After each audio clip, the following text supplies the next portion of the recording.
ShadowPublications.com presents Derelict Destruction, Book 3 of the Derelict Saga, written and performed by Paul E. Cooley. Chapter 2. Noble was a fucking genius, at least in Talby's books. The armor for the SV-52 hadn't modified the craft's flight characteristics at all. He'd had to reset the onboard AI's damage sensor protocols to properly account for the new armor, but that had only taken a few seconds. With Gunny's Marines prepping themselves for the last stage of harness duty, he'd had little trouble getting permission from Dunn to retrieve the stasis coffin. He'd been forced to drop it from the SV-52 to tow the remaining skiff into the ship after the confrontation with the starfish creature. Fortunately, the coffin was floating less than 100 meters from S&R Black. Finding it took a few moments, but not nearly as long as he'd feared. He didn't even know what he was expecting it to contain, but it felt important for some reason. Dunn thought Talby was mainly interested in clearing the area of any possible threats before the skiff exited the ship, and while that was true, it was just an excuse to retrieve the coffin.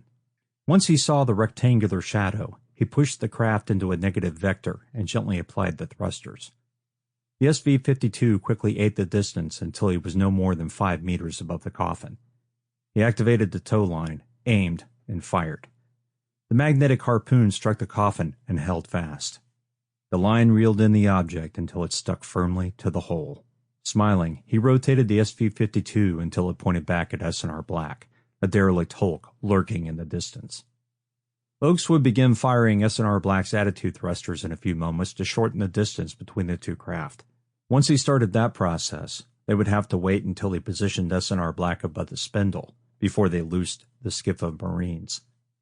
Talby would make damn sure they had no hazards to deal with. At least he hoped. So far, they'd only seen 2 of the starfish creatures, and they managed to destroy one with the new weapons. The other, the one he'd originally skirmished with on the far side of Mira, it hadn't made another appearance. He could only hope it wouldn't. His lips twitched into a smirk. Then again, he'd love to try out the new weapons. And, more importantly, he had a score to settle with that thing. His HUD flashed. Talby frowned as he looked at the warning. Inbound ship detected. He blinked at it. Captain? We see it, Dunn said.